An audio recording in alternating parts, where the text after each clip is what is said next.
पिता और पुत्र और पवित्र आत्मा के नाम पर आमीन। हमारे पिता ईश्वर और प्रभु यीशु ख्रिस्त की कृपा और शांति आप लोगों के साथ हो और आपके आत्मा के साथ। ख्रिस्त में प्यारे माता पिता भाइयों बहनों, आइए आज के इस सुंदर दिन में जब प्रभु ने हमें अपने इस मंदिर में एकत्र किया है, हम ईश्वर को सारे हृदय से धन्यवाद दें, क्योंकि ईश्वर ने हमें यह सुंदर जीवन दिया है, यह सुंदर दिन दिया है, जिससे हम आज का दिन ईश्वर के लिए समर्पित करते हुए हम ईश्वर की स्तुति और आराधना में अपना जीवन बिता सकें। प्यारे माता पिता भाइयों बहनों, यह हमारे लिए एक अच्छा समय है, एक पुण्य समय है, जब हम अपने पापों के लिए पश्चाताप करते हुए ईश्वर से मेल मिलाप कर सकते हैं। इस 40 के पुण्य अवधि में हम अपने सभी दोषर गुनाहों के लिए हम पश्चाताप करें और ईश्वर के साथ में मेल मिलाप करते हुए हम ईश्वर के साथ में जुड़ जाएं, ताकि ईश्वर हमारे सभी दोषर गुनाहों को क्षमा प्रदान करते हुए हमारी सभी प्रार्थनाओं को वह सुने और उसे पूरा करें। क्योंकि हम मनुष्य हैं और हम मनुष्य के जीवन में निरंतर आवश्यकताएं बनी रहती हैं और अपनी उस आवश्यकताओं की पूर्ति ना होने पर बहुत बार मनुष्य निराश हताश हो जाते हैं। लेकिन हम अपनी कमजोरियों को दूर करना या ईश्वर के साथ में मेल मिलाप करना भूल जाते हैं। तो आइए हम ईश्वर से प्रार्थना करें कि ईश्वर हमारे सभी दोष और गुनाहों को क्षमा प्रदान करे और हम ईश्वर के साथ मेल मिलाप कर हम ईश्वर के साथ एक होकर ईश्वर के शिक्षा के अनुसार हम अपना जीवन बिता सकें। आइए आज के इस मिस्सा बलिदान में योग्य रीति से भाग लेने के लिए हम अपने सभी दोष और गुनाहों के लिए क्षमा की याचना करें।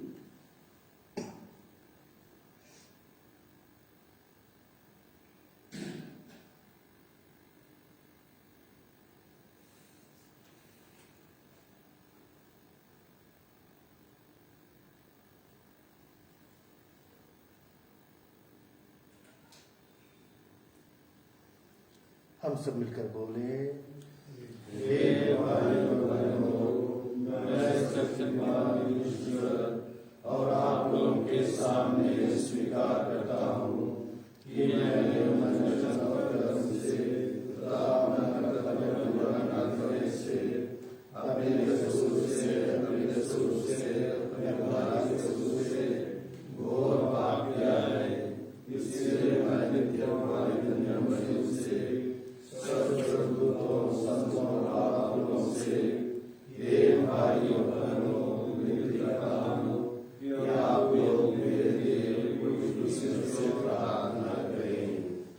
सर्वशक्तिमान ईश्वर हम लोगों पर दया करे और हमारे पाप क्षमा कर हमें अनंत जीवन प्रदान करे। आमीन।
हम प्रार्थना करें। हे ईश्वर, तू धर्मियों को पुण्य कर्मों का पुरस्कार और पापियों को प्रायश्चित द्वारा क्षमा प्रदान करता है। हम सच्चे हृदय से पाप स्वीकार करें और अपने अपराधों की क्षमा पाएं। हमारी नम्र निवेदन सुन ले। हमारे प्रभु तेरे पुत्र यीशु ख्रिस्त के द्वारा, जो तेरे तथा पवित्र आत्मा के संग एक ईश्वर होकर युगानुग जीते और राज्य करते हैं। आमीन।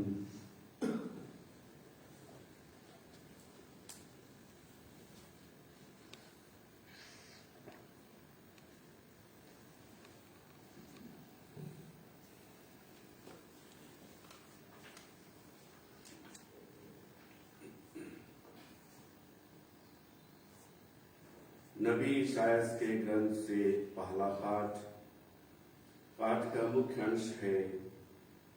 मैंने तुमको विधान की प्रजा नियुक्त किया है। प्रभु यह कहता है, मैं उपयुक्त समय में तुम्हारी सुनूंगा, मैं कल्याण के दिन तुम्हारी सहायता करूंगा। मैंने तुमको बनाया है और अपने विधान की प्रजा नियुक्त किया है। मैं भूमि का उद्धार करूंगा और तुम्हें उजाड़ प्रदेशों में बसाऊंगा। मैं बंदियों को यह कहूंगा, मुक्त हो जाओ, और अंधकार में रहने वालों से सामने आओ।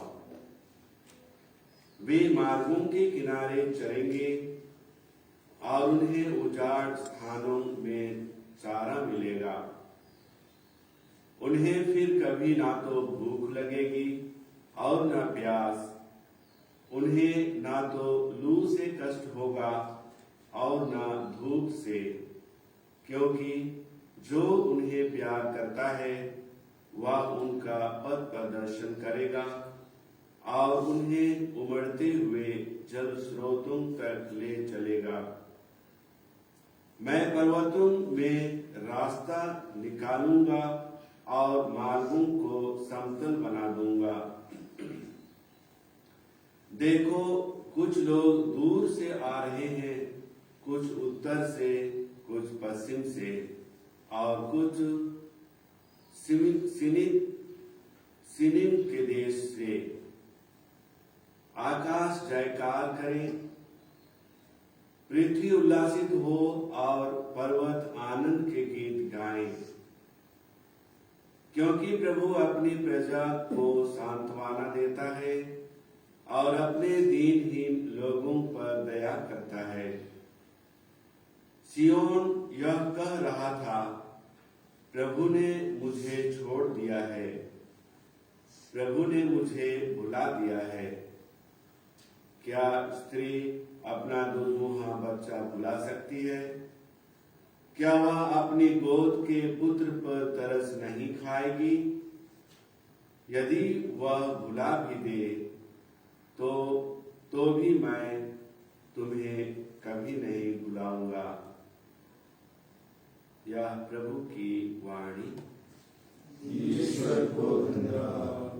भजन अनुवाद किया। प्रभु दया और प्रेम से परिपूर्ण है। प्रभु दया और प्रेम से परिपूर्ण है। प्रभु दया और अनुकंपा से परिपूर्ण है। वह सहनशील और अत्यंत प्रेममय है। वह सबों का कल्याण करता है। वह अपनी सारी सृष्टि पर दया करता है। प्रभु दया और प्रेम से परिपूर्ण है। प्रभु दया और प्रेम से परिपूर्ण है। प्रभु अपनी सब प्रतिज्ञाएं पूरी करता है। उसके समस्त कार्य उसके प्रेम से पूर्ण है। प्रभु निर्बल को संभालता और झुके हुए को सीधा करता है। प्रभु दया और प्रेम से परिपूर्ण है। अनुवाद किया। प्रभु दया और प्रेम से परिपूर्ण है। प्रभु जो कुछ करता है अच्छा ही करता है। वह जो कुछ करता है प्रेम से करता है। वह उन सबों के निकट है जो उसका नाम लेते हैं, जो सच्चे हृदय से उससे विनती करते हैं। प्रभु दया और प्रेम से परिपूर्ण है। प्रभु दया और प्रेम से परिपूर्ण है। जय घोष। प्रभु कहते हैं, पुनरुत्थान और जीवन मैं हूँ। जो मुझ में विश्वास करता है वह कभी नहीं मरेगा। प्रभु आप सबों के साथ हो। संत योहन के अनुसार पवित्र सुसमाचार।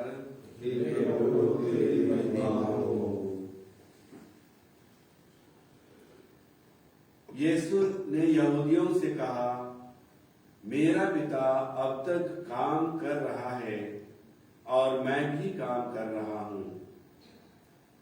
अब यहूदियों का उन्हें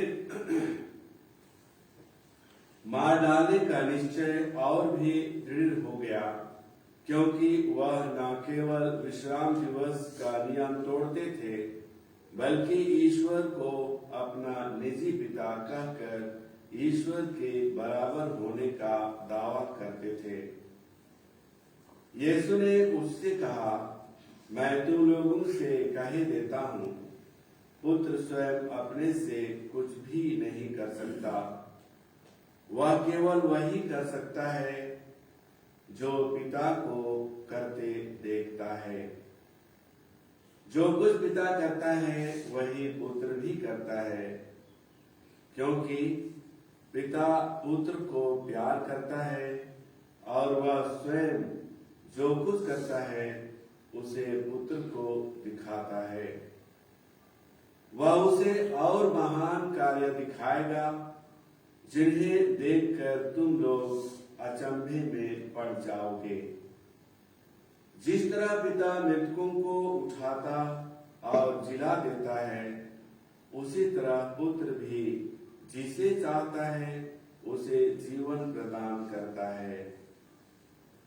पिता तो किसी का न्याय नहीं करता, उसने न्याय करने का पूरा अधिकार पुत्र को दे दिया है, जिससे सब लोग जैसे पिता का आदर करते हैं वैसे ही पुत्र का भी आदर करें। जो पुत्र का आदर नहीं करता वह पिता का जिसने पुत्र को भेजा है आदर नहीं करता। मैं तुम लोगों से कह देता हूं, जो मेरी शिक्षा सुनता है और जिसने मुझे भेजा है उसमें विश्वास करता है, उसे अनंत जीवन प्राप्त है। वह दोषी नहीं ठहराया जाएगा, वह तो मरण को पार कर जीवन में प्रवेश कर चुका है। मैं तुम लोगों से कह देता हूं, वह समय आ रहा है, आ ही गया है, जब मृतक ईश्वर के पुत्र की वाणी सुनेंगे और जो सुनेंगे उन्हें जीवन प्राप्त होगा। जिस तरह पिता स्वयं जीवन का स्रोत है, उसी तरह उसने पुत्र को भी जीवन का स्रोत बना दिया और उसे न्याय करने का भी अधिकार दिया है, क्योंकि वह मानव पुत्र है। इस पर आश्चर्य न करो, वह समय आ रहा है जब वे सब जो कब्रों में हैं उसकी वाणी सुनकर निकल आएंगे। सत्कर्मी जीवन के लिए पुनर्जीवित हो जाएंगे और कुकर्मी नरक दंड के लिए। मैं स्वयं अपने से कुछ भी नहीं कर सकता, मैं जो सुनता हूँ उसी के अनुसार निर्णय देता हूँ और मेरा निर्णय न्याय संगत है, क्योंकि मैं अपनी इच्छा नहीं बल्कि जिसने मुझे भेजा है उसकी इच्छा पूरी करना चाहता हूँ। यह प्रभु का सुसमाचार।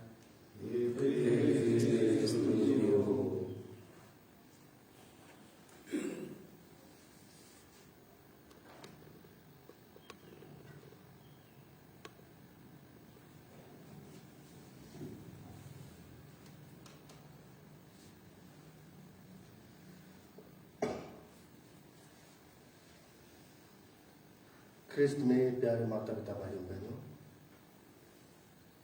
हम लोगों ने ईश्वर का वचन सुना है। आज के पहले पाठ में नबी ईसायास के ग्रंथ में नबी ईसायास के माध्यम से हम लोगों ने सुना कि ईश्वर हमारी प्रार्थनाओं को सुनता है और उसे पूरा करता है। हम मनुष्य बहुत बार हमें ऐसा प्रतीत होता है कि ईश्वर हमारी प्रार्थनाओं को नहीं सुनते हैं, उसे पूरा नहीं करते हैं, लेकिन नबी ईसायास कहते हैं कि उपयुक्त समय में ईश्वर हमारी प्रार्थनाओं को सुनते हैं और उसे पूरा करते हैं। हम मनुष्य अपने स्वभाव से कमजोर हैं और हम हर चीज को तुरंत पाना चाहते हैं। उसके लिए किसी भी तरह से हम त्याग और तपस्या या हम लंबे समय तक इंतजार नहीं कर पाते हैं और इसीलिए हम जो चाहते हैं उसे तुरंत पाने की आस में हम ईश्वर से दूर भटक जाते हैं कि ईश्वर हमारी प्रार्थनाओं को नहीं सुन रहा है और हम अलग रास्ते पर जाकर अपने कार्यों में और ईश्वर से भटक जाते हैं। लेकिन नबी ईसायास कहते हैं कि हम मनुष्य भले ईश्वर को भूल जाएं, लेकिन ईश्वर हम सभी को नहीं भूलता है, वह हम सभी को नहीं छोड़ता है, क्योंकि ईश्वर ने हमें बनाया है और उसने हमें अपनी प्रजा बना लिया है और इसीलिए वह हमें कभी नहीं छोड़ता है, कभी नहीं त्यागता है। वह निरंतर हमारे साथ में रहता है, वह हमारी अगुवाई करता है। और नबी ईसायास बहुत अच्छा उदाहरण देते हैं कि एक माँ अपने दूध में बच्चे को वह भुला सकती है, लेकिन ईश्वर जिसने हम सभी को अपने हाथों से बनाया, हमें गढ़ा, वह कभी हमें नहीं त्यागता है, वह हमेशा निरंतर हमारे साथ में रहता है, वह हमें अपनी कृपाओं से भरते रहते हैं। बस हमें ईश्वर के साथ में जुड़े रहने की आवश्यकता है। ईश्वर के साथ में हम प्रार्थना के माध्यम से हम ईश्वर के साथ में जुड़े रहें और ईश्वर हमारे सभी प्रार्थनाओं को वह अवश्य सुनेंगे और उसे पूरा करेंगे। आज के सुसमाचार में हम पाते हैं कि पिता और पुत्र के घनिष्ठ संबंध के बारे में बताया गया है। पिता और पुत्र का संबंध वह एक घनिष्ठ संबंध है। जो पिता कार्य करता है उसे पुत्र देखता है और पुत्र उसी कार्यों को देखकर वह सीखता है और वह भी कार्य करता है। पिता और पुत्र निरंतर एक साथ जुड़े रहते हैं, क्योंकि जब हम पिता को देखते हैं तो उसी से हम हर कार्य को सीखते हैं, उनके सभी गुणों को हम अपनाते हैं। और उसी तरह से पिता भी अपने पुत्र को जानता है कि उसका पुत्र किस तरह से है। वह पुत्र में क्या क्या खूबियां हैं, क्या गुण है, इन सभी चीजों को पिता भी अपने पुत्र के साथ में रहते हुए वह उसे पहचानता है। आज के सुसमाचार में दूसरी बातें और एक है कि पिता ईश्वर निरंतर कार्य करता है, निरंतर कार्य करता है और अभी भी निरंतर कार्य कर रहे हैं। और ठीक उसी भांति हम देखते हैं कि सृष्टि के प्रारंभ में ईश्वर ने इस सृष्टि की रचना की तो भी वह क्रियाशील थे। उन्होंने 6 दिनों में इस दुनिया को बनाया। इस तरह से हम देखते हैं कि पिता ईश्वर वह क्रियाशील है। ठीक उसी भांति प्रभु यीशु ख्रिस्त जब इस दुनिया में आए तो वे भी कार्य कर रहे थे। वे नगर नगर घूमकर लोगों के पास पहुंचकर लोगों को उपदेश देते हुए, उनके सभी दुखों को दूर करते हुए, उन्हें चंगाई प्रदान करते हुए वे भी निरंतर कार्य में लगे हुए। और इस तरह से हम देखते हैं कि पिता ईश्वर, पुत्र ईश्वर, ये हमेशा निरंतर क्रियाशील है, कार्य करते रहते हैं। संत और हम प्रेरित चरित्र में पाएंगे कि बहुत से जो प्रेरित थे वे भी निरंतर कार्य करते हुए अपनी जीविका और हर प्रकार के कार्य करते थे। उनके अनुसार जो भी आलस्य करता है, जो कार्य नहीं करता है, उसे भोजन खाने का अधिकार नहीं है। इस तरह से हम देखते हैं कि हमारा जो ईश्वर है, पिता परमेश्वर, पुत्र परमेश्वर, ये सब क्रियाशील है और हम मनुष्य इस पृथ्वी पर रहते हुए हम भी क्रियाशील बने। हमारे लिए जो भी कर्तव्य दिया गया है या हमारा जो भी कार्य है, हमारे उस कार्य को हम ईमानदारी पूर्वक पूरा करें ताकि ईश्वर की कृपा और आशीष हमारे जीवन पर निरंतर बनी रहे।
भाइयों और बहनों, प्रार्थना कीजिए कि सर्वशक्तिमान पिता ईश्वर मेरा और आप लोगों का यह बलिदान स्वीकार करे।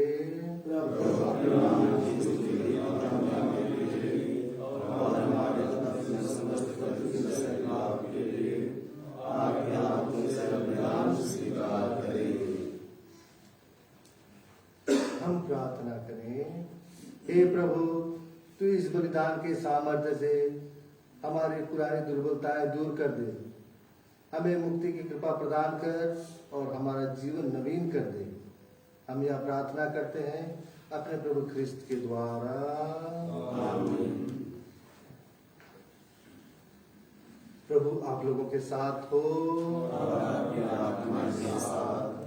प्रभु में मन लगाइए। हम अपने प्रभु ईश्वर को धन्यवाद दें। हे प्रभु पवित्र पिता, सर्वशक्तिमान और शाश्वत ईश्वर, यह वास्तव में उचित और न्याय संगत है, हमारा कर्तव्य तथा कल्याण है कि हम सदा और सर्वत्र तुझे धन्यवाद दें। तू चाहता है कि हम आत्मत्याग के द्वारा तेरे प्रति अपनी कृतज्ञता प्रकट करें, अपनी पापमय दुष्टता कम करें, गरीबों के भरण पोषण में योगदान दें और तेरी दयालुता का अनुकरण करें। इसीलिए असंख्य स्वर्गदूतों के स्वर में स्वर मिलाकर हम भी तेरी महिमा का बखान करते हैं।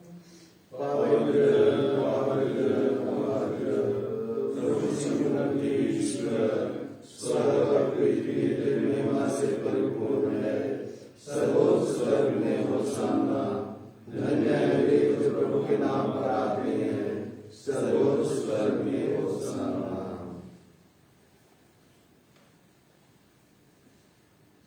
हे प्रभु, तू वास्तव में पवित्र है, सारी पवित्रता का स्रोत है। हम तुझसे प्रार्थना करते हैं कि मानव को अपने आत्मा के कि ये हमारे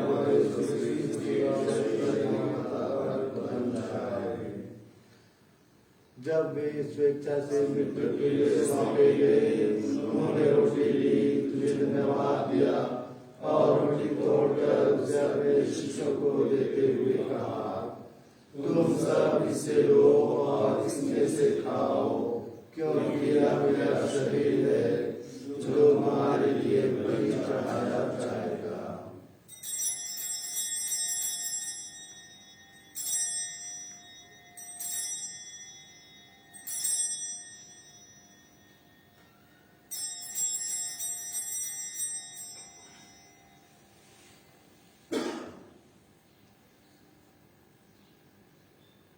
इसी भांति भोजन के बाद उन्होंने कटोरा लिया, तुझे धन्यवाद दिया और उसे अपने शिष्यों को देते हुए कहा, तुम सब इसे लो और इसमें से पियो, क्योंकि यह मेरे रक्त का कटोरा है, नवीन और अनंत व्यवसाय का रक्त, जो तुम्हारे और बहुतों के पापों की क्षमा के लिए बहाया जाएगा। तुम मेरी स्मृति में यह किया करो।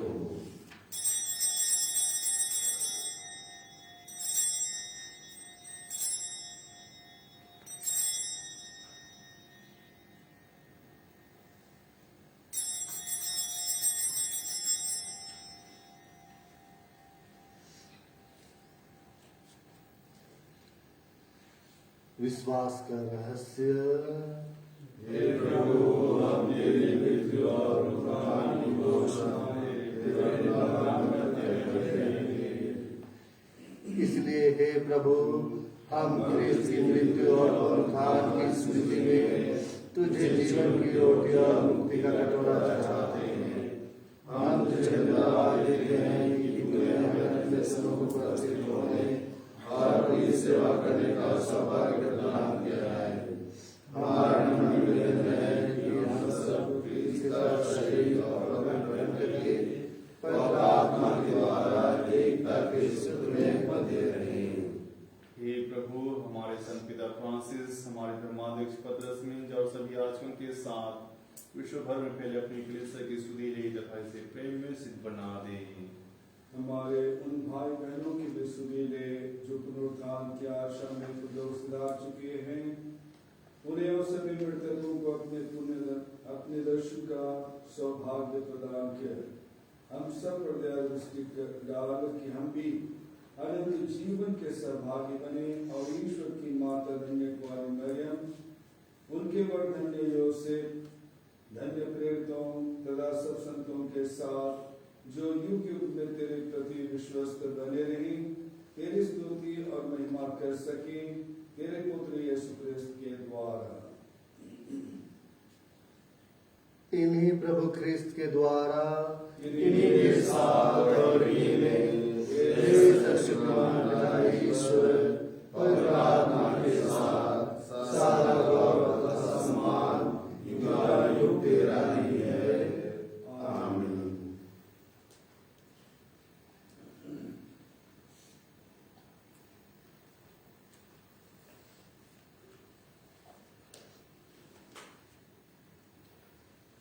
हम सब मिलकर पिता ईश्वर से प्रार्थना करें जैसे प्रभु यीशु ने हमें सिखाया है।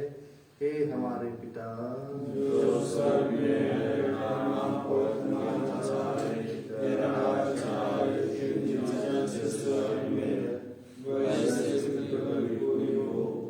हमारा प्रतिदिन का आहार आज हमें दे, और हमारे अपराध में क्षमा कर, जैसे हम भी अपने अपराधियों को क्षमा करते हैं, और हमें परीक्षा में न डाल, परंतु बुराई से बचा।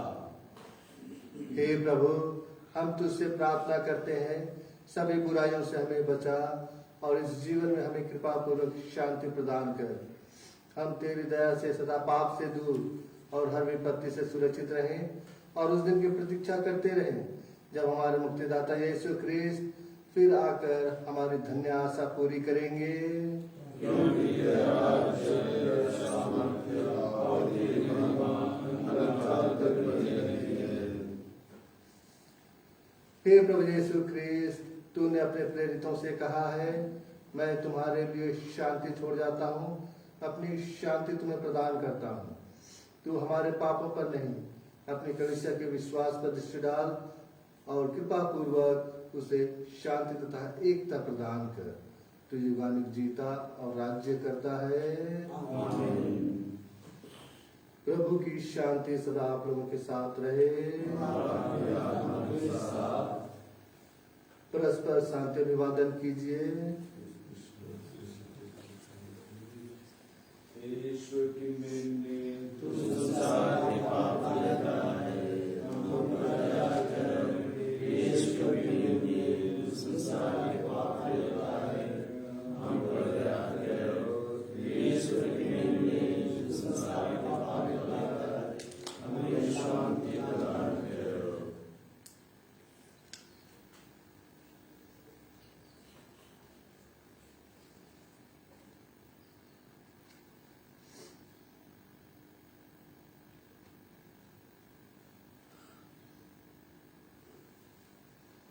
देखिए ईश्वर का मेमना, इन्हें देखिए जो संसार के पाप पर लेते हैं। धन्य है वे जो मेमने के भोज में बुलाए गए हैं। हे प्रभु, मैं शोधनी हूँ, मेरे विश्व प्रदाने और मेरी आत्मा चुराई जाएगी।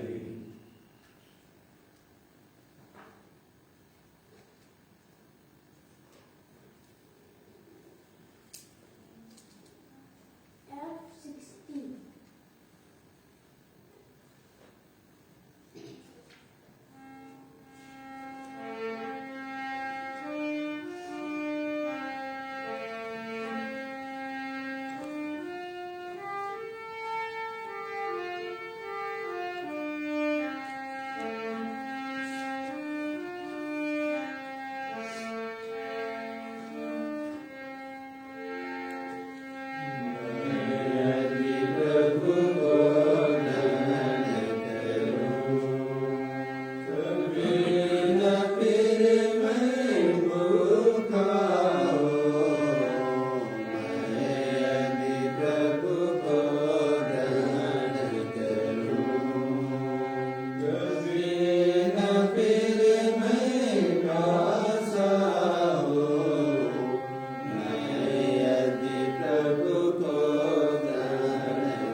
हम प्रार्थना करें।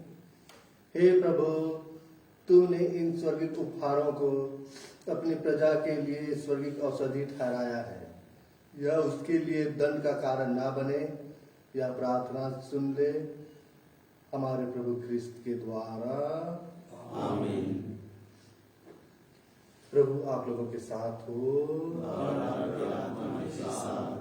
सर्वशक्तिमान ईश्वर पिता और पुत्र और पवित्र आत्मा आप लोगों का आशीर्वाद प्रदान करे। आमीन। आप लोग विदा लें। मिस्सा संपन्न हुआ।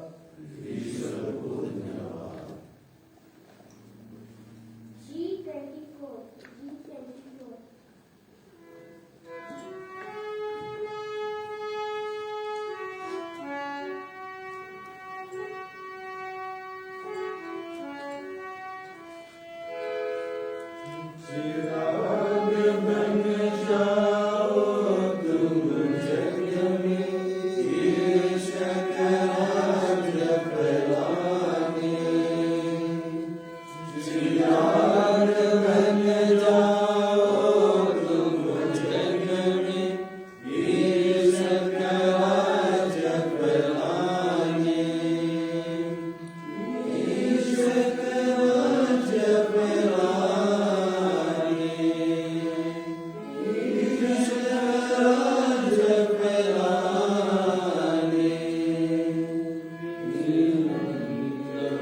Amen.